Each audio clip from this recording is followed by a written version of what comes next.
मंगलमय मंगल करण वीतराग विज्ञान।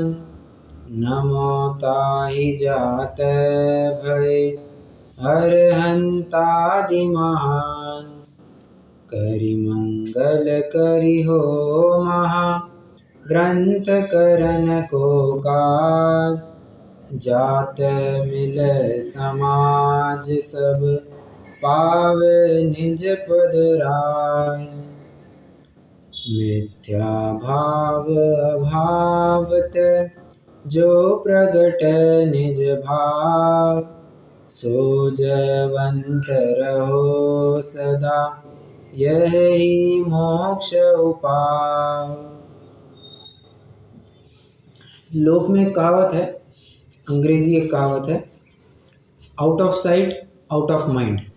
मतलब वस्तु अगर आपकी नज़र के सामने से हट गई तो शायद आपका उस संबंधी विकल्प भी हट जाता है, परंतु जैसे ही वस्तु सामने आ जाती है उसी अनुसार आपके विकल्प भी चालू हो जाते हैं। जाहिर सी बात है, जब तक बहुत हाइपोथेटिकल एग्जांपल है, जब तक आपका बच्चा स्कूल कॉलेज में जाता है, जितने काल के लिए स्कूल कॉलेज में जाता है तब तक शायद उसके संबंधी विकल्प नहीं आता है, परंतु जैसे ही बच्चा सामने आ जाता है उसके संबंधी विकल्प चले जा रहे, बच्चे को क्या खिलाएंगे, क्या पिलाएंगे, बच्चा क्या खाएगा, इसकी पढ़ाई कैसे होगी, सब विकल्प। अच्छा, हम एक स्थूल उदाहरण ले तो वैसे चालू हो जाते हैं।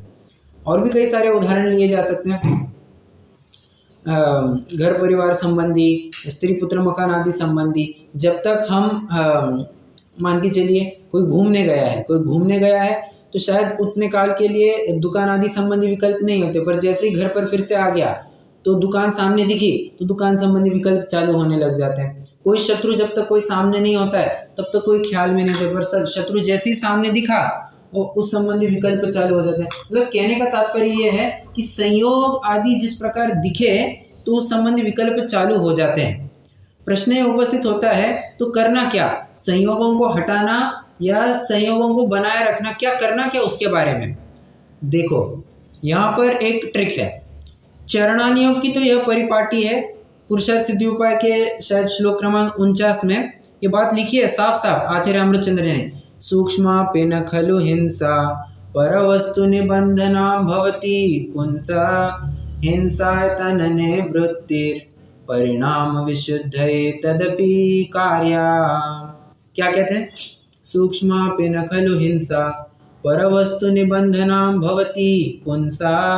पुंसा, पुंसा मतलब पुरुष को, यहाँ पर आत्मा, ठीक है। वो आत्मा को क्या बंध नहीं होता, सूक्ष्म भी बंध नहीं होता। किसकी वजह से? हिंसा की वजह से। तो कहते हैं वास्तव में हिंसा की वजह से यत् किंचित भी बंध नहीं होता है, और परवस्तु के कारण भी बिल्कुल भी बंध नहीं होता है। दो बातें कह रहे हैं, हिंसा के कारण नहीं हो रहा है, मतलब मैं अंडरस्टैंडिंग के लिए आपको बता रहा हूँ, दो बातें कही है। हिंसा से बंध नहीं होता है, पर वस्तु के कारण बंध नहीं होता है, परंतु हिंसाए तन निवृत्ते परिणाम विशुद्धे तदपि कार्य। ऐसा होने के बावजूद भी हिंसा के आयतनों से जितने भी तुम्हारे संयोग है जो तुमको डिस्ट्रैक्ट करते हैं, उनसे तुम्हें स्वयं को हटना पड़ेगा। बच्चे को भी खूब कहा जाता है, बच्चे तुम अब मोबाइल बाजू में रख दो, खेलकूद बाजू में रख दो, तब जाकर के तुम पढ़ाई कर पाओगे। जब तक बच्चे के सामने मोबाइल दिखेगा वो कुछ ना कुछ गेम को मोबाइल ऑपरेट करने की कोशिश करेगा, बहुत बड़ा डिस्ट्रैक्शन। और सिर्फ एक छोटे बच्चे की भी बात नहीं है, ये हर एक जन की बात है। मोबाइल सामने दिखा वो कुछ ना कुछ स्क्रॉल करना चालू कर दे, रील्स देखो, यूट्यूब देखो, इंस्टाग्राम देखो, फेसबुक देखो, स्नैपचैट देखो, और न जाने व्हाट्सएप पे स्टेटस देखते बैठो, चालू हो जाता है। तो और वो एल्गोरिदम ऐसा है ना, वो डोपामाइन रिलीज होता है, तो और देखने की इच्छा होती है, तो डिस्ट्रैक्शन चलते जाता है। तो कहा क्या जाता है, एक काम करो, वो मोबाइल ही बाजू में रख दो। वो परेशानी पढ़ाई किसकी वजह से नहीं हो रही? मोबाइल की वजह से नहीं हो रही? नहीं, वो पढ़ाई तो वास्तव में तुम्हारा उपयोग नहीं लग रहा है, इसकी वजह से हो रही है। परंतु ये चरणानियों की एक परिपाटी है, ये लोक एक व्यवहार कहता है कि out of sight out of mind, जहां से मैंने शुरुआत की थी। वस्तु को एक बार एक काम करो, तुम्हारे सामने से ही हटा दो, तुम्हारे उस संबंधी विकल्प भी खत्म हो जाएंगे। कोई प्रश्न है? कुमकुम जी आपका माइक चालू है। ठीक, तो दो निष्कर्ष मैंने यहाँ पर दिए, मैं फिर से दोहराता हूँ। चरणानियों की परिपाटी कहती है कि संयोगों से स्वयं दूर हट जाओ। क्यों? निमित्त नैमित्तिक संबंध घना है, संयोग आदि सामने दिखेंगे तो तुम्हारा मन ललचाए बिना रहेगा नहीं, तुम डिस्ट्रैक्ट हुए बिना रहोगे नहीं। परंतु अध्यात्म तो ये कहता है संयोग आदि को मारो गोली, गए तेल लगाने, उससे तुम्हारा कुछ भी लेना देना नहीं है। ये तो तुम्हारी खुद की विकृति है जो तुम स्वयं के ऊपर कंट्रोल नहीं रख पा रहे हो। और इसलिए महापुरुष आदि को भी कहाँ कोई नियम लागू होते हैं। जो अभ्यस्त व्यक्ति होते हैं उनके लिए दुनिया में कोई नियम कानून नहीं होते हैं। जो अनभ्यस्त होते हैं उनके लिए नियम कानून लगाते हैं। वही सूर्यास्त के पहले अच्छा, हालांकि ये नियम तो सबके लिए लागू हो जाते हैं, रात्रि में खाना नहीं खाना, परंतु एक जनरल बात कर रहा हूँ। महापुरुषों को ये नहीं कहा जाएगा आज तुम घूमने नहीं जाओगे। क्यों? अरे घूमने नहीं जाओगे, उनके लिए क्या बंधन है? महापुरुषों के लिए कोई बंधन नहीं। क्यों? वे जहाँ भी जाएंगे वैराग्य उत्पन्न करेंगे। पर आपने देखा था ना, क्या था वो,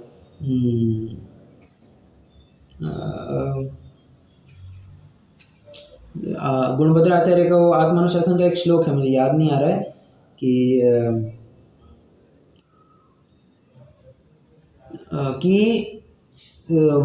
जो अज्ञानी व्यक्ति होता है, मूढ़ व्यक्ति होता है, मिथ्या मोही जीव होता है, वो जंगल में भी राग ही उत्पन्न करता है, और निर्मोही तो घर कुटुंब आदि में रह करके भी वैराग्य ही उत्पन्न करता है। ऐसा मुझे श्लोक अब एग्जैक्टली याद नहीं आ रहा है।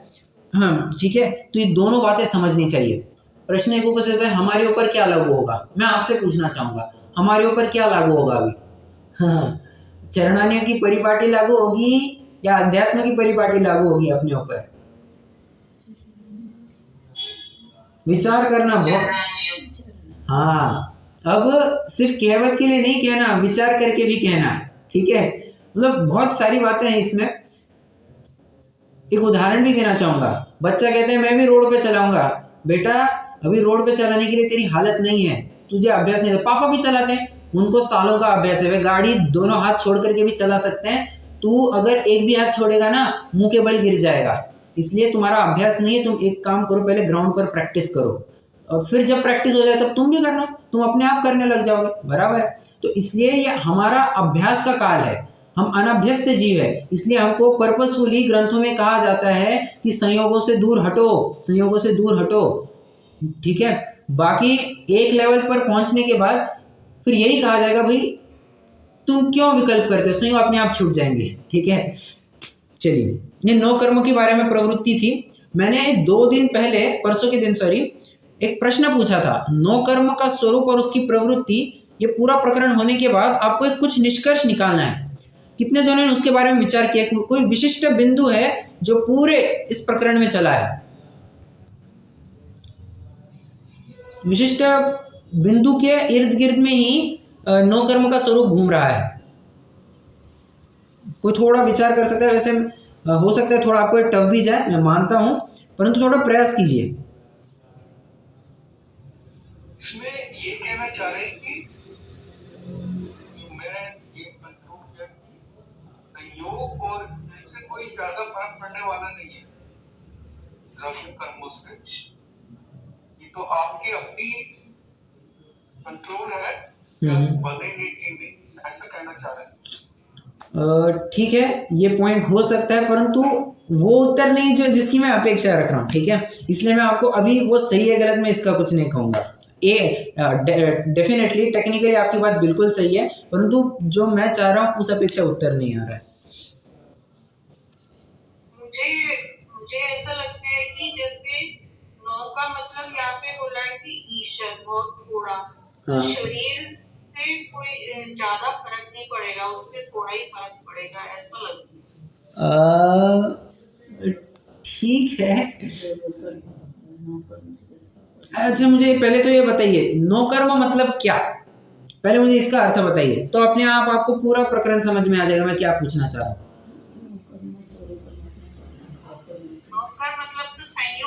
बराबर, संयोग होते हैं। अब आप थोड़ा सा ये परिभाषा लेकर के पूरा उतना प्रकरण छान मारिए। क्या आपको कहीं पर भी ऐसा ख्याल में आया कि 9 कर्म मतलब संयोग लिखा है? उन्होंने पूरे प्रकरण में 9 कर्म अर्थात शरीर, इसी परिभाषा को लेकर के आगे बढ़े। एक लफ्ज भी आपको ऐसा नहीं मिलेगा कि 9 कर्म का अर्थ उन्होंने संयोग किया है। ठीक है, मैं ये चाह रहा था। ठीक है, कोई बात नहीं, मैं जान तो शरीर क्या है ना, मतलब अल्प लेना है शरीर के लिए ऐसे। नहीं, मैं तो इन जनरल पूछ रहा हूँ, इन जनरल। ये भी तो संयोग है वो। सुनिए सुनिए सुनिए, मैं क्या कहना चाहता हूँ, आप सुनिए। ये क्लोजेस्ट संयोग है। आप सुनिए तो, एक मिनट जरा रुकिए, थांबा थांबा।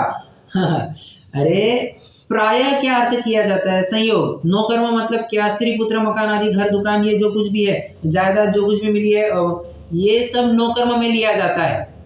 शरीर तो है नौकर्म, नो डाउट वो नौकर्म नहीं है, सॉरी, कोई उसको नौकर्म ना कहे तो बहुत बड़ी दिक्कत है, ठीक है, वो है ही नौकर्म, ठीक है। परंतु जो संयोग आदि है उनको यहाँ पर नौकर्म नहीं कहा है, ठीक है। सबसे पहला नौकर्म है आपके लिए आपका शरीर, और ये शरीर के नौकर्म है।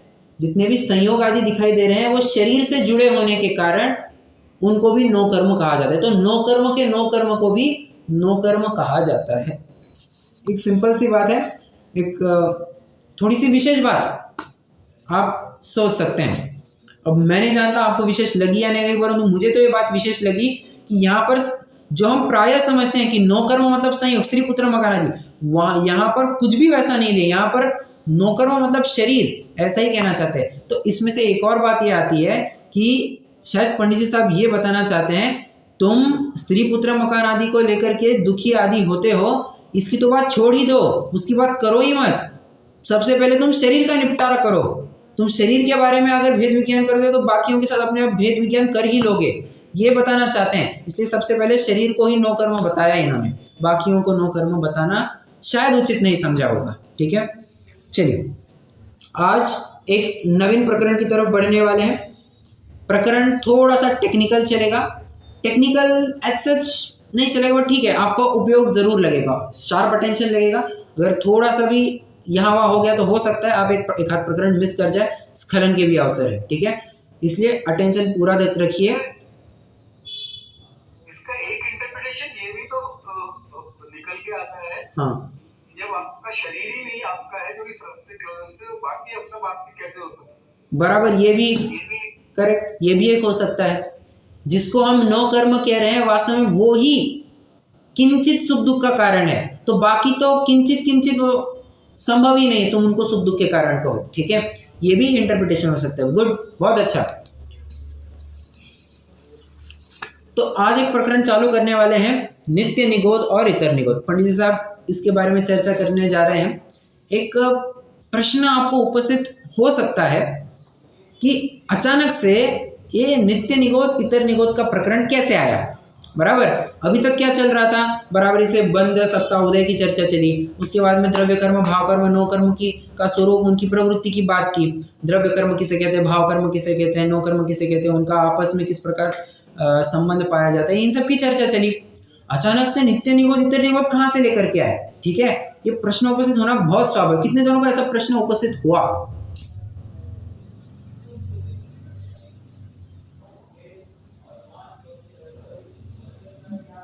या टेक्स्ट में लिखा है, चलो हाँ लिखा होगा, पंडित साहब ने कुछ लिखा होगा, ऐसे ही छोड़ करके चलेगा। देखिए इसके पीछे भी एक तर्क हो सकता है, नहीं है ही।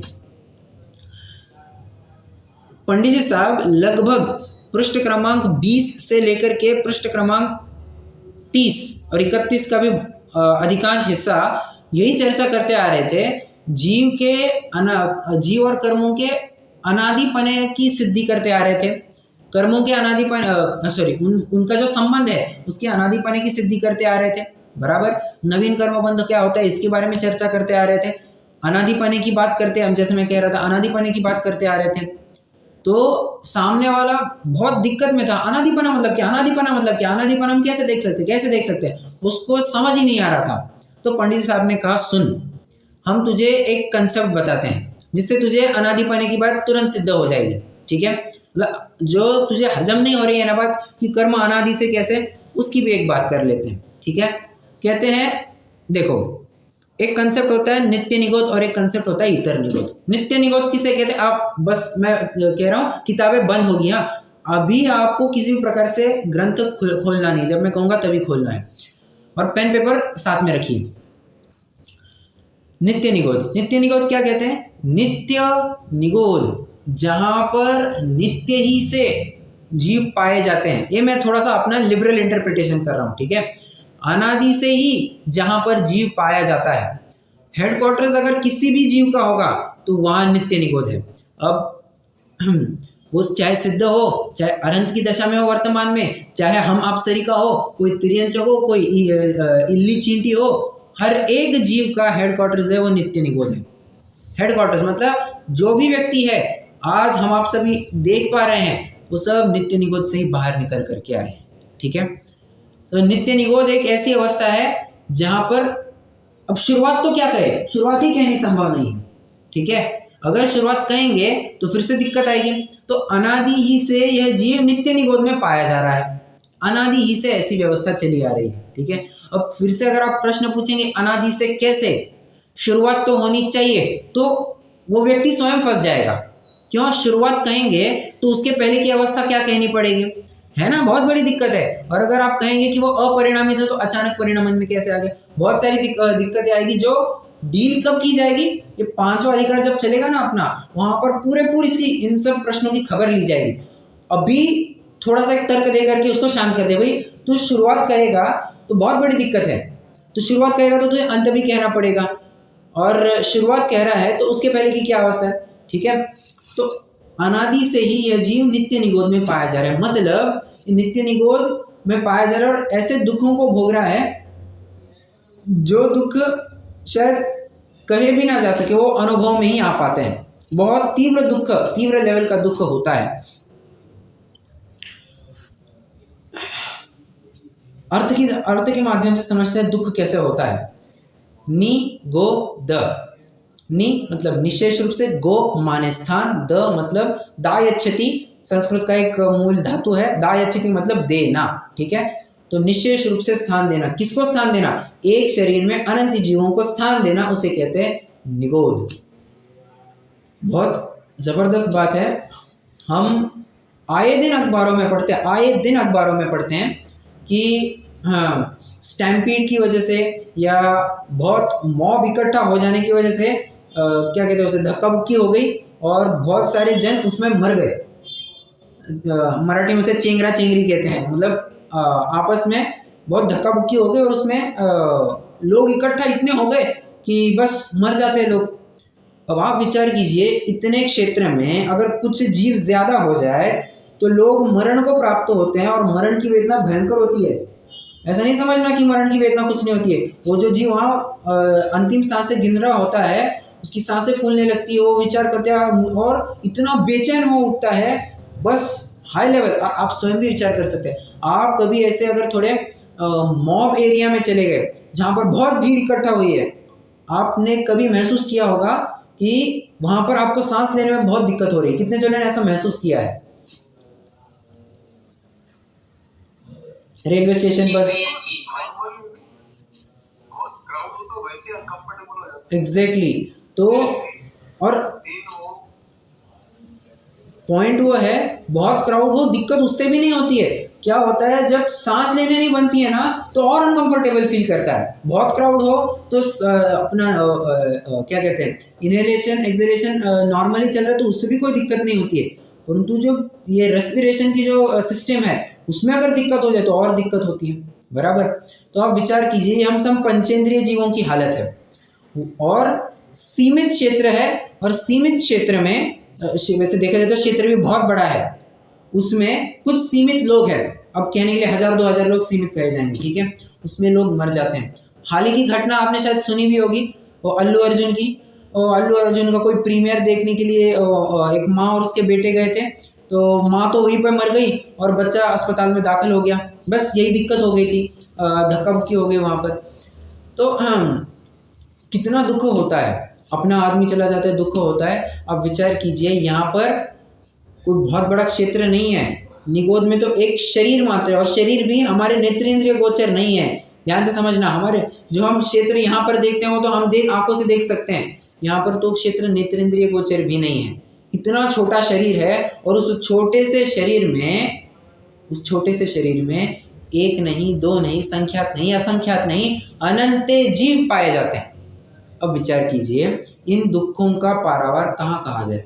जहाँ पर एक मरण में ही हमको इतनी वेदना सहनी पड़ती है, वहाँ पर तो उसको हर एक क्षण में मरण करना पड़ता है, हर एक क्षण में। मैं बहुत सिंप्लीफाइड वे में कह रहा हूँ। अब ये टेक्निकलिटीज में मत जाना। आप जो बात कह रहे हैं कि एक श्वास के 18वें भाग में जन्म मरण होता है, वो तो पर्याप्त होता है। भैया निगोदिया जीव की लगभग ऐसी ही हालत होनी चाहिए और ऐसी हालत होती है, ठीक है। इसका अर्थ ये नहीं कि निगोदिया पर्याप्त नहीं हो सकता, हो सकता है, बिल्कुल हो सकता है, परंतु उसकी आयु कितनी होगी? अंतर्मुख से ज्यादा नहीं हो सकती उसकी आयु, तो बहुत दिक्कत है, ठीक है। तो नित्य निगोद में इतने सारे दुख हैं और इन दुखों को सिद्ध कैसे किया है? मतलब हम जो कह रहे हैं अनादि से कर्म चले आ रहे हैं, तो उसका फल तो देख ही रहा है कि अनादि से नित्य निगोद में पाया जा रहा है, बस हमारे अनादि होने की सिद्ध होगी। अच्छा, चूंकि प्रकरण चल ही रहा है तो उन्होंने और कुछ मीमांसा करना इष्ट समझा। वे कहते हैं नित्य निगोद है, उसी के साथ साथ एक और कंसेप्ट आता है इतर निगोद। एक काम कीजिए, पेपर लीजिए, पेपर के 2 हिस्से बनाइए, नित्य निगोद, इतर निगोद। अपन कुछ अंतर के बिंदु देखेंगे।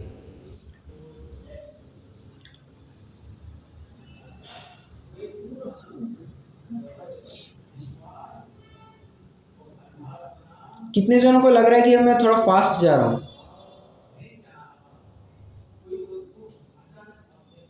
अब ठीक है, तो ज्यादा फास्ट नहीं लग रहा है, या थोड़ा स्लो करना है तो स्लो भी कर दूंगा फिर।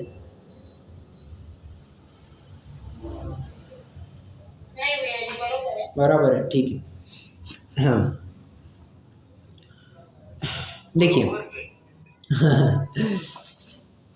देखिए, अब नित्य निगोद के कॉलम में लिखेंगे कि अनादि से जीव यही पाया जाता है। मतलब आप इतना लिखिए, अनादि से इतना लिखिए, ठीक है। तो आप समझ जाएंगे कि हर एक व्यक्ति की जो अनादि है वो यहीं पर कही जाएगी। अब चालू भी कहाँ से कैसे कहे? चालू भी कहना योग्य नहीं होगा।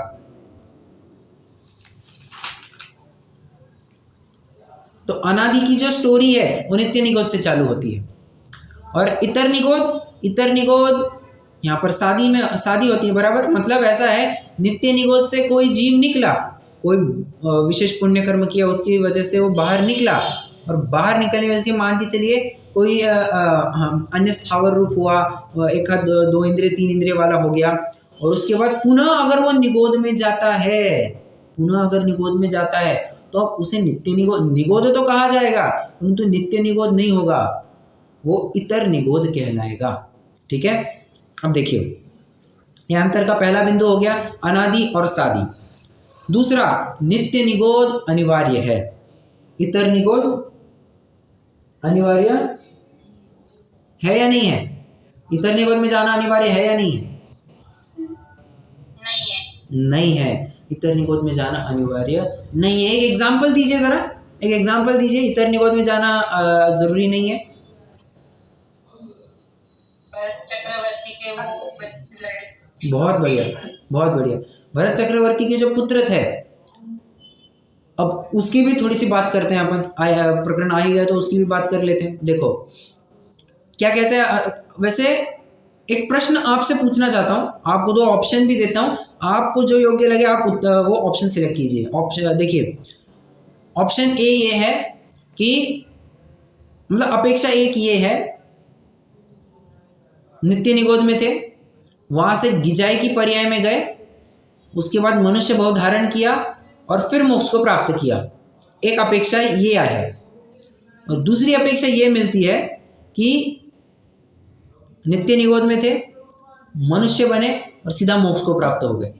आपको कौन सी अपेक्षा ज्यादा उचित या आपको सही लगती है, या कौन सी होनी चाहिए? यही आया ना संदेह में, 2 इंद्रिय गिजाई हुए पहले और फिर मनुष्य। अब हाँ, ये आपने वैसा ही सुन रखा है, इसलिए आप ये शायद कह सकते होते हैं, ठीक है, शायद आप ऐसा कह रहे होंगे। तो बाकी एक अपेक्षा ये भी चलती है कि गिजाई क्या कहते हैं, नित्य निगोद से डायरेक्टली मनुष्य पर्याय और वहां से मोक्ष। किंतु एक बात समझना, ग्रंथों में आधार मिलता है कि जो भी जीव नित्य निगोद से निकलता है वो मनुष्य होने की लायकात तो बिल्कुल रखता है, कोई दिक्कत नहीं, मनुष्य बिल्कुल हो सकता है, पंचेंद्रिय संगी पंचेंद्रिय मनुष्य हो सकता है, परंतु मोक्ष जाने की सामर्थ्य उस समय में उसकी नहीं हो सकती है। साफ साफ उल्लेख मिलता है। ठीक है, आप करणानी के ग्रंथों में ढूंढेंगे, गोमर सारादी ग्रंथों में, तो शायद आपको ये मिल जाए। ठीक है, तो एक बात तो ये पक्की हो गई है कि सीधे तो मनुष्य पर्याय में नहीं आए थे, नित्य निगोद, उसके बाद 2 इंद्रिय गिजाई की पर्याय में आए, वहां से मनुष्य बने और फिर उसके बाद में मोक्ष को प्राप्त किया। ठीक है, और यहाँ पर किसी भी प्रकार से इतर निगोद की कोई अवस्था देखी नहीं, डायरेक्टली नित्य निगोद से गिजाई मतलब त्रस जीव हुए, मनुष्य से मोक्ष। तो 2 बिंदु हो गए। अब तीसरा बिंदु है काल की अपेक्षा से। नित्य निगोद में कितना काल बीतता है, मैक्सिमम कितना काल बीतता है? परफेक्ट, अनंत काल बीतता है। और इतर निगोद में आप लिखेंगे 2.5 पुद्गल परावर्तन। इतर निगोद में लिखेंगे 2.5 पुद्गल परावर्तन।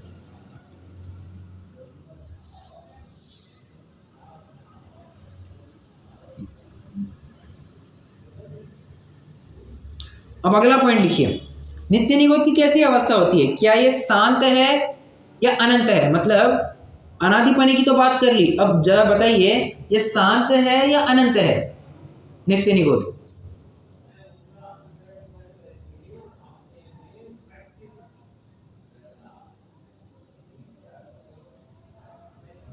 दोनों हो सकते हैं ना, बराबर, तो निकलेंगे ही नहीं नित्य निगोद।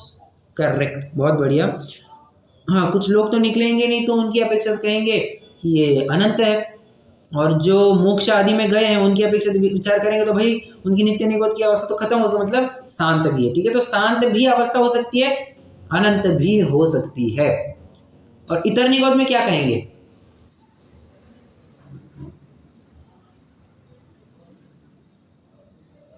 शादी शांत। ये फिर से, हाँ नहीं, इतर निगोद कभी भी अनंत नहीं होता। इतर निगोद कभी भी अनंत नहीं होता। क्यों? क्योंकि अरे ऊपर ही अपन ने उत्कृष्ट काल डिफाइन कर रखा है, अर्ध पुद्गल परावर्तन, 2.5 पुद्गल परावर्तन।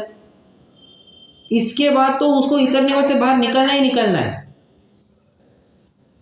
निकलेगा और फिर दोबारा चला जाएगा, चाहे अपनी अपेक्षा से जा सकता है, परंतु कंटिन्यूटी तो नहीं बनी रही ना, ब्रेक आ गया ना। हाँ, ब्रेक आ जाएगा, लेकिन मतलब जाता रहेगा, आता रहेगा, जाता रहेगा। हाँ, वो हो सकता है, परंतु शांत कहना पड़ेगा, मतलब कभी ना कभी उसका अंत हो सकता है। ठीक है, और हाँ कोमल जी, मुझे एक बात और कहनी थी, मुझे मतलब तो ख्याल में आया इसलिए और लग रहा है कि आपसे कह दूं कि आप शायद शादी और शांत ऐसा करते हैं, तो मतलब स का उच्चारण श के रूप में करते हैं, तो मैंने उस हिसाब से मुझे थोड़ा सा क्लिक हुआ, इसलिए मैंने आपको कहा। भैया जी को थोड़ा प्रॉब्लम है मुझे। अच्छा, मुझे मालूम है। बता चुकी है इस बारे में। अच्छा, नहीं मुझे ज्ञान में नहीं था, इसलिए ओके वो जानती है, लेकिन वो आता हुई है प्रैक्टिस में। ओके अच्छा, ठीक है, बट मुझे विकल्प आया इसलिए मैंने कहा, मुझे एग्जैक्टली वो याद नहीं था। ठीक है, कोई बात नहीं। तो सादी शांत अवस्था बनती है। ठीक है, इतर निगोद की। अब अगला पॉइंट लिखेंगे, नित्य निगोद में से 6 महीने 8 समय में, प्रत्येक 6 महीने 8 समय में 608 जीव व्यवहार राशि में आते हैं। ये नियम तो सबको पता है। क्या इतर निगोद में भी ऐसा नियम लागू होता है? नहीं, इतर निगोद में ऐसा कोई नियम लागू नहीं होता है। ठीक है, चलिए अब तो व्यवहार राशि में ही कहलाएंगे ना? कौन इतर निगोद वाले जी तो व्यवहार राशि में ही है। राइट, वो करेक्ट, वो तो व्यवहार राशि में ही है। बहुत बढ़िया। तो आप एक चाहे तो एक और पॉइंट ऐसा लिख लीजिए, नित्य निगोद व्यवहार राशि में नहीं है, इतर निगोद, अब क्या कहा मैंने अभी, नित्य निगोद व्यवहार राशि में नहीं है, इतर निगोद व्यवहार राशि में है। ठीक है, ये भी कह सकते हैं आप।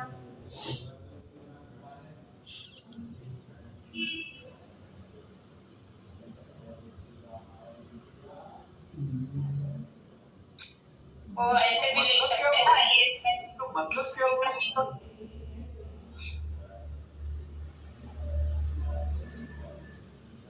में है नहीं है, इसका मीनिंग क्या होगा? क्या क्या?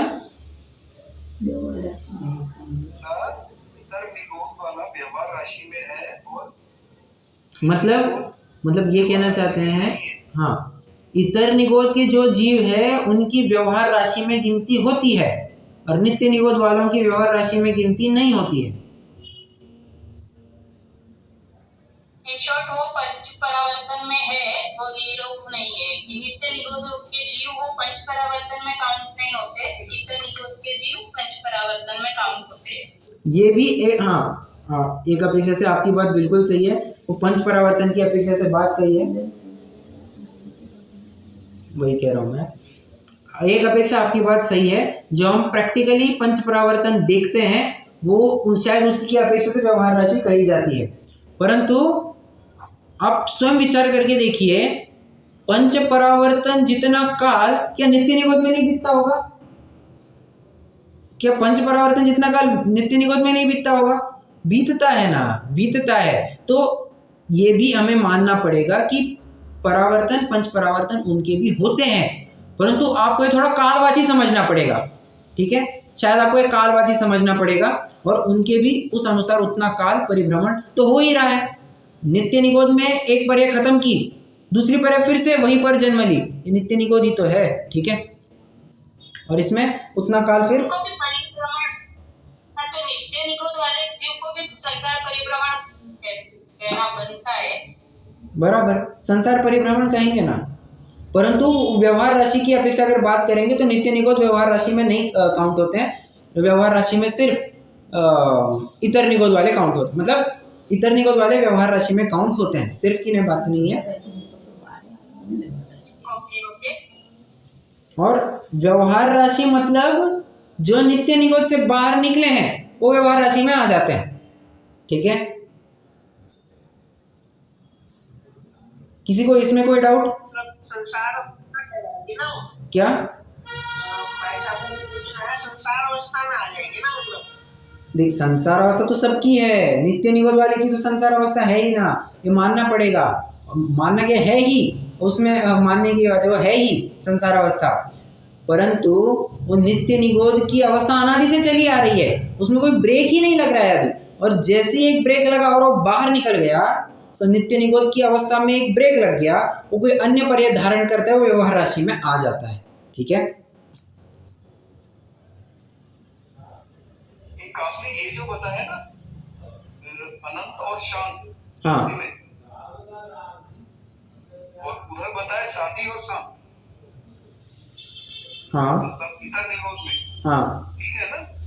हाँ, शादी का पॉइंट तो अपन वैसे ही कह चुके थे, और अब यहाँ पर अंत की अपेक्षा बात करें तो इतर निगोद का तो अंत होगा ही होगा, मैक्सिमम 2.5 पुद्गल परावर्तन, उसके बाद उसको दूसरी पर्याय धारण करनी ही करनी है।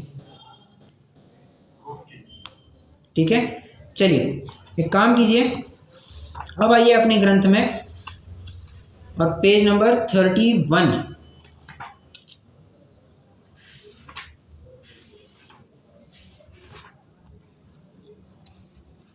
नित्य निगोद और इतर निगोद, वहां अनादि से लेकर प्रथम तो इस जीव के नित्य निगोद रूप शरीर का संबंध पाया जाता है। वहां नित्य निगोद शरीर को धारण करके आयु पूर्ण होने पर मरकर फिर नित्य निगोद शरीर को धारण करता है, फिर आयु पूर्ण कर मरकर नित्य निगोद शरीर ही को धारण करता है। इसी प्रकार अनंतानंत प्रमाण सहित जीव राशि है, सो अनादि से वहां ही जन्म मरण किया करती है। ठीक है, ऐसी अनंतानंत जीव राशि है, अनंतानंत, और नित्य निगोद की अनंत की ऐसी संख्या है, अक्षय अनंत कही गई है, जो कभी भी खत्म नहीं होगी, कभी खत्म नहीं होगी। नित्य निगोद में हमेशा अनंत जीव बने रहे, अनंत काल के बाद भी अनंत जीव बने रहेंगे, इतनी संख्या नित्य निगोद वाली है। ठीक है, आप विचार करना, इतनी अनंत की संख्या और उस अनंत की संख्या में से हम एक बाहर निकल करके आए हैं। मतलब डेफिनेटली ये दुर्लभता की बात है, परंतु विचार करने योग्य बात है। इसके बारे में पंडित साहब बात करेंगे, ठीक है। शायद मैं अभी यहाँ पर ज्यादा खुलासा नहीं करूंगा। आगे, तथा वहां से 6 महीना 8 समय में 608 जीव निकलते हैं। वे निकलकर अन्य पर्यायों को धारण करते हैं। तो कौन कौन सी पर्याय धारण करते हैं? वे पृथ्वी, जल, अग्नि, पवन, प्रत्येक वनस्पति रूप एकेंद्रीय पर्यायों में एक। प्रश्न है मेरा, यहाँ पर कहते हैं पृथ्वी, जल, अग्नि, पवन, प्रत्येक वनस्पति। सिर्फ वनस्पति क्यों नहीं लिखा इन्होंने? प्रत्येक वनस्पति ऐसे स्पेसिफिकली क्यों लिखा?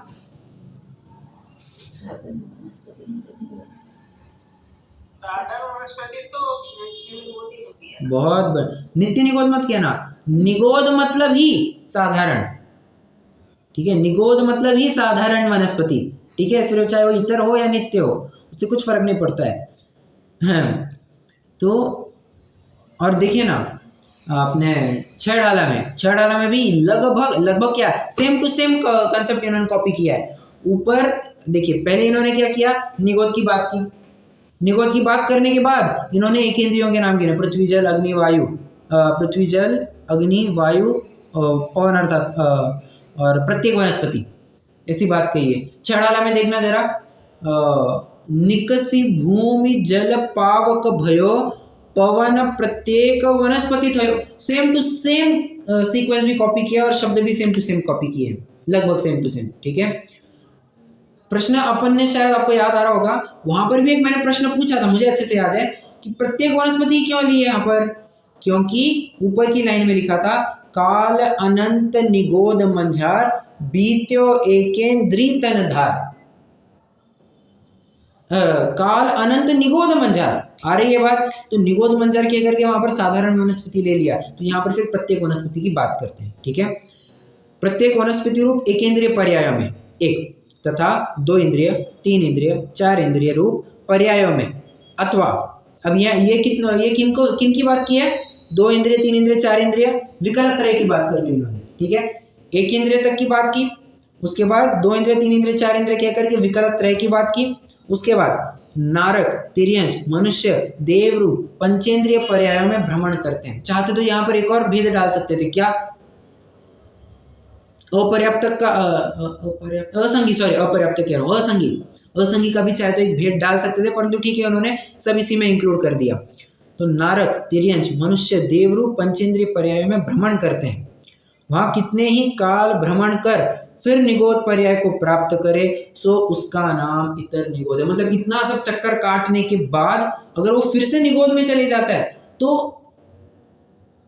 हालत तो सेम की सेम होगी, परंतु अब वो नित्य निगोद नहीं कहलाएगा, वो इतर निगोद कहलाएगा, ठीक है।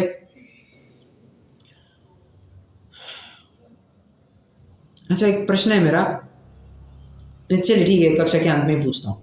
ये अपना पहला प्रकरण पूरा करते हैं। कहाँ थे अपन?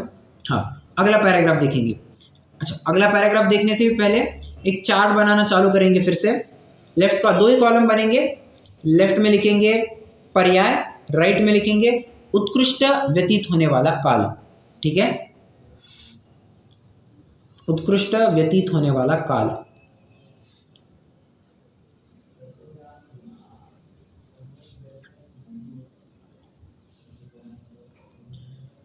एक काम कीजिए, साइड बाय साइड भरना चालू कीजिए, ठीक है। साइड बाय साइड भरते जाइएगा। मैं आपको पहला बस बता देता हूं, पहला आपको लिखना है नित्य निगोद, और उत्कृष्ट व्यतीत होने वाला काल क्या लिखेंगे? नित्य निगोद पहला नंबर है। आगे क्या लिखेंगे? अनंत कहने के बजाय अनंत अनंत लिखिए।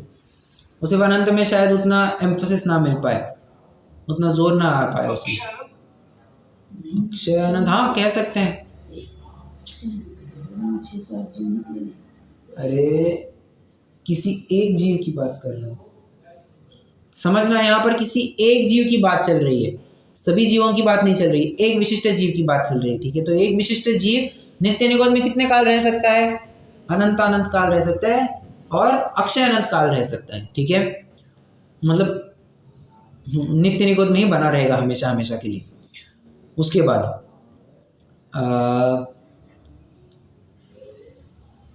दूसरा लिखेंगे इतर निगोद। ठीक है, अब इतर निगोद लिख करके अब छोड़ दीजिए, अपन पढ़ते हैं। तथा वहां कितने ही काल रहकर वहां से निकलकर अन्य पर्यायों में भ्रमण करते हैं। वहां परिभ्रमण करने का उत्कृष्ट काल पृथ्वी आदि स्थावरों में असंख्यात कल्प मात्र है। तीसरा लिखेंगे स्थावर। आगे क्या लिखेंगे?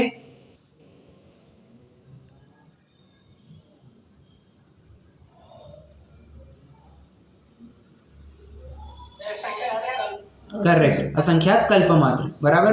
अब आपको समझ में आ गया आपको कैसे भरना है, अपन पढ़ते जाएंगे, आपको साइड बाय साइड भरते जाना है। और द्विंद्रिय आदि पंचेंद्रिय पर्यंत त्रसों में साधिक 2000 सागर, चौथे नंबर पे आएगा त्रस। इतर निगोद में उसके आगे लिखेंगे साधिक 2000 सागर। सिर्फ 2000 सागर नहीं है, साधिक 2000 सागर पूरा लिखना है आपको। इतर निगोद में 2.5 पुद्गल परावर्तन मात्र है जो कि अनंत काल है। तो इतर निगोद का रकाना आपने खाली छोड़ा था, वहां पर 2.5 पुद्गल परावर्तन आपको लिखना है। और इतर निगोद से निकलकर कोई स्थावर पर्याय प्राप्त करके फिर निगोद जाते हैं। इस प्रकार एकेंद्रीय पर्यायों में उत्कृष्ट परिभ्रमण काल असंख्यात पुद्गल परावर्तन मात्र है। अब 5वां क्या लिखेंगे? एकेंद्रीय पर्याय। एकेंद्रीय लिखेंगे, आगे लिखेंगे असंख्यात पुद्गल परावर्तन, असंख्यात पुद्गल परावर्तन। तथा जगन्य तो सर्वत्र एक अंतर्मुहूर्त काल है। इस प्रकार अधिकांश तो एकेंद्रीय पर्यायों का ही धारण करना है, अन्य पर्यायों की प्राप्ति तो काकतालीय न्यायवत जानना। इस प्रकार इस जीव को अनादि से ही कर्म बंधन रूप रोग हुआ है, इति कर्म बंधन निदान वर्णनम। ठीक है, इतना अपन ने पढ़ करके निकाला, चार्ट भी अपना पूरा हो गया है। एक थोड़ी सी अटपटी बात है, पहले तो अपन ये समझ लेते कल्प मतलब क्या। कल्प मतलब होता है 20 कोड़ा-कोड़ी सागर का एक कल्पकाल कहा जाता है। एक अवसर पीढ़ी और एक उत्सर पीढ़ी, एक अवसर पीढ़ी एक उत्सर पीढ़ी। तो ये जो एक सर्कल है, एक अवसर पीढ़ी और एक उत्सर पीढ़ी का, उसे कहते हैं एक कल्पकाल। ठीक है, एक अवसर पीढ़ी कितने का होता है? 10 कोड़ा-कोड़ी सागर का। एक उत्सर पीढ़ी का कितने का होगा? एग्जैक्ट रेप्लिका 10 कोड़ा-कोड़ी सागर का। ठीक है, तो 10 और 10 मिलकर के हो गए 20 कोड़ा-कोड़ी सागर का एक कल्पकाल। ठीक है, तो ये एक कल्पकाल। और कहते हैं स्थावर में कितना काल बीतेगा? असंख्यात कल्पकाल, असंख्यात कल्पकाल बीतेगा।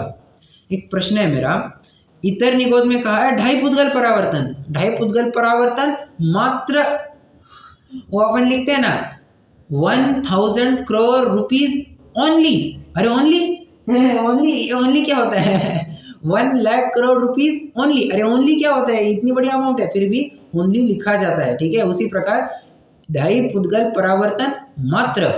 अब आप विचार करके थोड़ा बताइए, असंख्यात कल्प मात्र बड़ा है या 2.5 पुद्गल परावर्तन बड़ा है?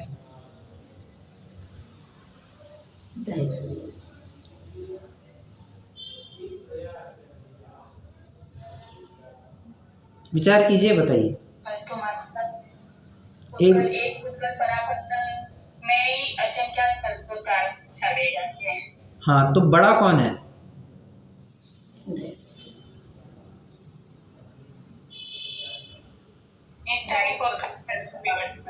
इतर निगोद का जो 2.5 पुद्गल परावर्तन है वो बड़ा काल है। अरे एक परावर्तन में ही, एक पुद्गल परावर्तन में ही असंख्यात तो नहीं, अनंतों कल्पकाल बीत जाएंगे। इतना लंबा काल है वो, क्योंकि परावर्तन का काल थोड़ी छोटा थोड़ी ना, वो चालू ही अनंत से होता है। असंख्यात में तो गिनती ही नहीं होती, वो चालू ही अनंत में होता है। ठीक है, तो इसलिए कितने ही कल्पकाल बीत जाएंगे तो शायद एक परिवर्तन पूरा होगा। और ऐसे एक नहीं, दो नहीं, 2.5 पुद्गल परावर्तन। ठीक है, 2.5 पुद्गल परावर्तन तो अपने आप में बहुत बड़ी फिगर होती है, बहुत बड़ी फिगर होती है, या अनंत में ही चलती है। हाँ, सक्षय अनंत है, परंतु है तो अनंत ही। अब एक प्रश्न हो गया, अगला प्रश्न समझना। और फिर वापस एकेंद्रीय पर्याय का लिखा है, पहले स्थावर के नाम से लिखा, लेकिन वापस एकेंद्रीय पर्याय का लिखा है असंख्यात परावर्तन। यही प्रश्न मैं पूछना चाह रहा था। बहुत बढ़िया, बहुत बढ़िया। आपको उपयोग शार्प है, ये अच्छे से समझ में आ रहा है, बहुत अच्छा। एक जगह लिखा स्थावर और एक जगह लिखा एकेंद्रीय, ये क्या मामला है? कुछ गड़बड़ है क्या? प्रिंटिंग मिस्टेक है? प्रिंटिंग मिस्टेक नहीं है, ये भी मैंने क्लैरिफाई कर दी। तो और क्या दिक्कत है? पंडित जी साहब ने कुछ गलत लिख दिया क्या? नहीं, पंडित जी साहब ने कुछ गलत नहीं लिखते, तो दूसरी भी शंका का निराकरण कर दिया मैंने। अब बताइए तीसरी क्या संभावना है? और भी कुछ संभावना है आपके ध्यान में? किसी ने मिलावट कर दी? नहीं, किसी ने मिलावट भी नहीं की है, प्रतीत तो नहीं होता किसी ने मिलावट की है। तो तीसरी भी और संभावना की। और क्या संभावना है? संभावना तो फिर यही है, ये ऐसा होगा कि इतर निगोद से एकेंद्रीय, एकेंद्रीय से इतर निगोद ऐसे? नहीं नहीं नहीं, वैसा नहीं, वैसा नहीं।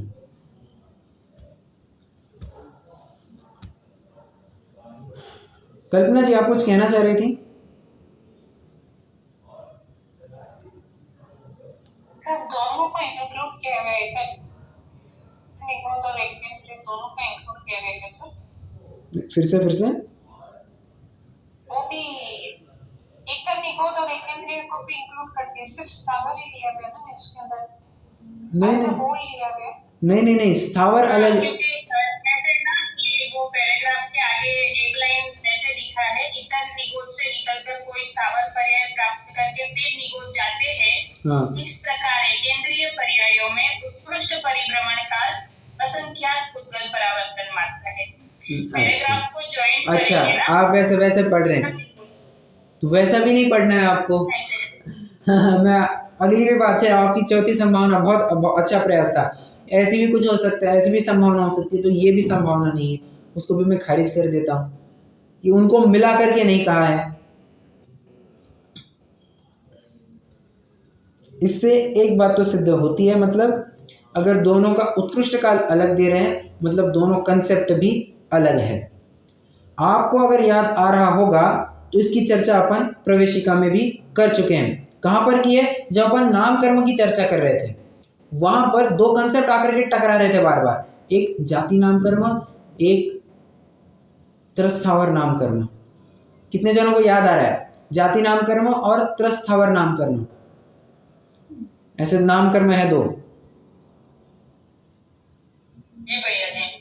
जाति नाम कर्म में क्या होता है? एक इंद्रिय, दो इंद्रिय, तीन इंद्रिय, चार इंद्रिय आदि, जो इंद्रियों की प्राप्ति अपन कहते हैं। और त्रस्थावर में इतनी परिभाषा दी थी कि जिस कर्म के उदय से जीव में त्रसपना पाया जाए उसे त्रस नाम कर्म कहते हैं। जिस कर्म के उदय से जीव का स्थावरपना पाया जाए, जीव में स्थावरपना पाया जाए, उसे स्थावर नाम कर्म कहते हैं। और शायद आपको याद आ रहा होगा, वहां पर एक लूप में अटक गए थे। अगर स्थावरपना एक्सप्लेन करने जाए तो अच्छा, स्थावरपना किसे कहते हैं? तो स्थावरपना ऐसा परिणाम है जो स्थावर नाम कर्म के उदय में होता है। अच्छा, स्थावर नाम कर्म किसे कहते हैं? जिसकी वजह से स्थावरपना पाया जाता है। तो इस लूप में अटक गए थे, आपको याद आ रहा है? तो वहां पर फिर एक सहारा लिया गया था। स्थावरपना मतलब वो जीव विपाकी प्रकृति है, वो तो एक परिणाम है। और जाति नाम कर्म एक पुद्गल विपाकी प्रकृति है, ये शरीर के साथ संबंध रखती है, ये जीव के परिणामों से संबंध रखता है। परंतु क्या करे, दोनों का आपस में निमित्त नैमित्तिक संबंध इतना घना है कि बाहर अंदर में ऐसे परिणाम होंगे, बाहर में वैसा रिफ्लेक्ट होगा ही होगा। या आप उल्टा भी समझ सकते हैं, बाहर में आपको एक इंद्रिय आदि दिखाई दे रहे हैं तो अंदर में वैसे स्थावरपने के परिणाम पाए जाते होंगे। इसलिए आपको इस प्रकार अंतर करना पड़ेगा। टेक्निकली स्पीकिंग एक इंद्रिय और स्थावर अलग अलग है, ये आपको मानना पड़ेगा। परंतु घना निमित्त नैमित्तिक संबंध ऐसा है कि हम एक इंद्रिय को स्थावर कह देते हैं, क्योंकि एक इंद्रिय के वैसे परिणाम पाए जाते हैं। जिसके एक इंद्रिय होती है, जिसके नसीब में एक इंद्रिय होती है, उसके स्थावरपने के परिणाम पाए जाते हैं। इसलिए हम स्थावर और एक इंद्रिय को मिक्स करके पढ़ते हैं, ठीक है? पर ध्यान रखना, दोनों अलग अलग कंसेप्ट है। सर एक और पॉसिबिलिटी है। हाँ, एकेंद्रीय मतलब एकेंद्रीय वो कंटिन्यूस एकेंद्रीय होता है, इसके लिए ये अपन टाइम के लेते हैं। नहीं, वैसा भी नहीं है। असल शायद पुद्गल परावर्तन, क्योंकि वो अच्छा, हर टाइम एकेंद्रीय में ही बाउंड होता है करके ये अपने लिए। तो वैसा तो आपको हर इसमें लगाना है। आप जो, हाँ, आप बराबर है। हर इसमें वही टाइम ओके सर।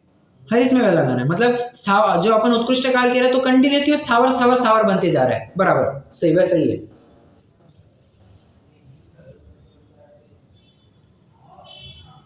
ठीक है कि अंतर क्या है? वही तो कहना चाहते हैं, अंतर करना बहुत टफ है, ये केवल ज्ञान गोचर आपको प्रकरण कहना पड़ेगा, क्योंकि यहाँ पर आपको एक इंद्रिय दिखा। अच्छा चलिए थोड़ा और उदाहरण लेता हूँ। 2 इंद्रिय त्रस जीव है, 2 इंद्रिय वाला जीव त्रस है, बस। अब समझना 2 इंद्रिय कैसे हुई है, ये जाति नाम कर्म से है। 2 इंद्रिय नामक जो जाति नाम द्विइंद्रिय नामक जाति नाम कर्म है ना, उसका भेद है, वो उसकी वजह से आपको 2 इंद्रियां मिली है, ठीक है। और त्रस ये एक अलग से नाम कर्मों की प्रकृति है। अगर एक होते तो एक ही लिखते ना, अलग अलग क्यों लिखते? नाम कर्म की प्रकृतियां भी अलग अलग बनाई है और दोनों का नेचर भी अलग अलग है। ये जाति नाम कर्म ये पुद्गल विपाकी है, त्रस स्थावर ये जीव विपाकी है, परंतु क्या करे, दोनों का निमित्त नैमित्तिक संबंध इतना घना है कि जब भी आपको गिजाई कोई पर्याय आपको 2 इंद्रियों का जीव दिखाई देगा, वो 2 इंद्रिय वाला जीव होगा, उसको अंदर में वैसे त्रसपने के परिणाम होंगे।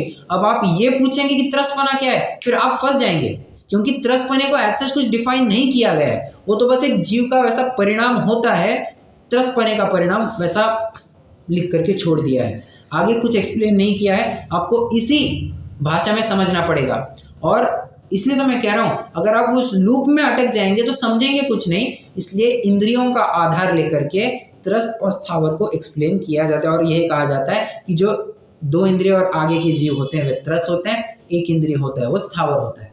ये इजीनेस के लिए की गई परिभाषा है, टेक्निकली दोनों अलग अलग कंसेप्ट है।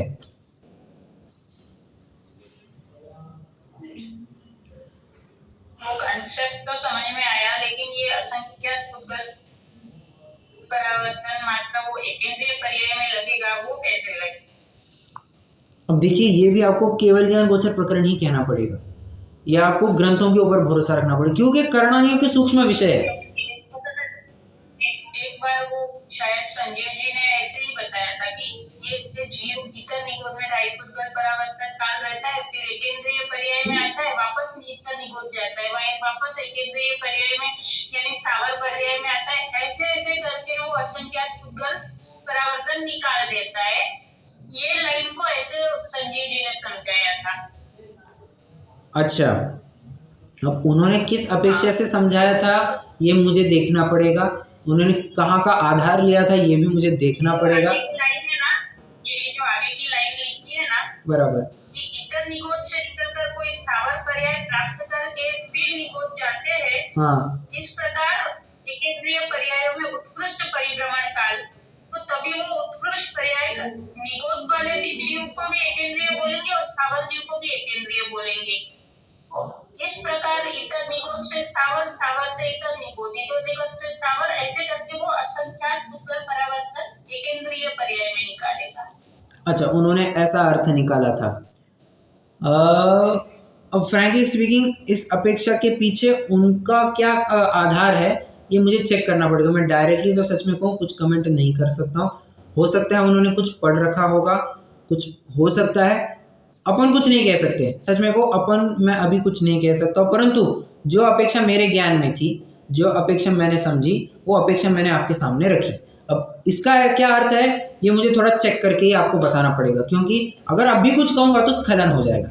ठीक है, तो रिस्क नहीं लेना चाहेंगे, मैं आपको चेक करके ही बताऊंगा कि ऐसा कैसे कहा उन्होंने और क्या आधार क्या है उनका, वो चेक करना होगा।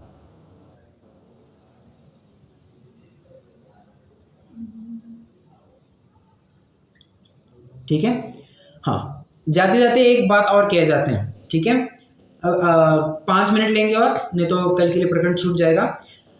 हाँ, एक इंद्रिय पर्यायों को ही धारण करना है, अन्य पर्यायों की प्राप्ति तो काकतालीय न्यायवत जानना। काकतालीय न्याय क्या है? देखिए, न्याय में कई सारे मतलब न्याय शास्त्र में कई सारे न्याय बताए। न्याय मतलब लॉजिक्स, न्याय मतलब यहाँ पर लॉजिक समझना, तो कई सारे लॉजिक्स बताए गए। हाँ, क्या लॉजिक है यहाँ पर कौन सा लॉजिक यूज किया गया? यहाँ पर कहते हैं काकतालीय न्यायवत, काकतालीय न्याय, ये लॉजिक यूज किया गया है। क्या कहते हैं? काक मतलब कौवा, ताल मतलब होता है ताड़, ल, ड और र, इनका भेद आपस में पाया जाता है, मतलब इंटरचेंजेबली यूज किए जाते हैं। कभी ड और ल को किया जाता है, कभी र और ल को किया जाता है, कभी ड और र को किया जाता है। तो इन तीनों का आपस में इंटरचेंज किया जाता है, ठीक है। तो काकताड़ीय न्याय, देखिए उदाहरण, मतलब लॉजिक ऐसा है, ताड़ का एक वृक्ष होता है, उसका फल इतना मजबूत होता है, शाखा से टूटता नहीं है। आप उसको उस क्या कहते हैं, ताड़ के वृक्ष का जो फल है, उस फल को 7, 8, 10 आदमी लटका देना और झूला झुलाना उनको, वो फल टूटेगा नहीं। इतना मजबूत होता है वो, इतना मजबूत होता है, टूटता ही नहीं है। एक दिन की बात है, एक कौवा अनायासी उस टहनी पर आकर के बैठने को था, बैठा और फल टूट गया। अब आप मुझे बताइए, यहाँ पर 60-70 किलो का आदमी, ऐसे 10 आदमी बैठा है अपन ने, 700 किलो से भी वो नीचे नहीं आ रहा है, टूट नहीं रहा है। यहाँ पर कौवे का क्या वजन है? आधा किलो भी होगा शायद। आधा किलो, 1 किलो का कौवा क्या तो फल को तोड़ेगा, परंतु उसका बैठना और फल टूटना, ये जिस प्रकार का कोइंसिडेंस है, उसी प्रकार का कोइंसिडेंस तुम्हारी मनुष्य परे की प्राप्ति का समझना। एक और उदाहरण दिया जाता है, जैसे कोई चने भाड़ में सेक रहा है और चने वहां पर उचट रहे हैं, तो उचटते उचटते एक चना बाहर आ गया। तो ये जिस प्रकार की दुर्लभता है कि बाबा इतने सारे चनों में से और उतने छोटे से होल में से एक चना बाहर आ गया, तो ये बहुत दुर्लभता की निशानी है। और कहना चाहते हैं कि एकेंद्रीय पर्याय में तो तुम्हारा अनंत काल गया है, अब पुनः एक अनंत काल मत गवाओ। इसलिए जो पर्याय मिली है उसका सर्वथा तुमने सदुपयोग करना चाहिए, ठीक है। और इति कर्म बंधन निदान वर्णन, ये उन्होंने थोड़ा संस्कृत में लिखा, थोड़ा सा क्या कहना है, फ्लेवर लाने के लिए, थोड़ा सा मसाला लाने के लिए, फ्लेवर लाने के लिए उन्होंने थोड़ा संस्कृत भी यूज किया। ऐसे प्राय पत्रों में भी किया जाता है। देखिए पत्र क्या है, एक संवाद का एक जरिया है, और यहाँ पर भी पंडित जी साहब क्या कर रहे हैं, संवाद ही तो कर रहे हैं अपने साथ, प्रश्नोत्तरी के माध्यम से हमारे साथ संवाद साध रहे हैं। तो इसमें उन्होंने थोड़ा संस्कृत यूज कर लिया। जैसे पत्र में अपन कहते हैं ना कि अत्र कुशलम तत्रास्तु, कितने जनों ने ये सुना है कि ऐसा प्रयोग करते हैं पत्र की शुरुआत में, अत्र कुशलम राइट, अत्र कुशलम तत्रास्तु किया है क्या? बहुत अच्छा है, तो आपको समझ में आएगा। तो हिंदी पत्र में हम संस्कृत की लाइन लिखते थे, अत्र कुशलम तत्रास्तु, मतलब ये थोड़ा सा फ्लेवर लाने के लिए ऐसा किया जाता है। उसी प्रकार पंडित जी साहब ने भी चलो थोड़ा सा, उन्होंने कहा थोड़ा सा बहुत सीरियस टॉपिक हो गया, थोड़ा सा उनको भी थोड़ा सा रिलैक्स करते हैं, इति कर्म बंधन निदान वर्णनम कह करके संस्कृत से क्लोज कर दिया, ठीक है। परंतु शिक्षा तो जरूर दे करके गए हैं, अपनी दुर्लभता पहचानना, ठीक है। रुकते हैं, जिनवाणी स्तुति करेंगे। हाँ बोलिए ना। चलिए मैं बाद में पूछ लेता, ठीक, कोई दिक्कत नहीं, ठीक है, बाद में पूछ, नेक्स्ट कल ही पूछ लो। यस।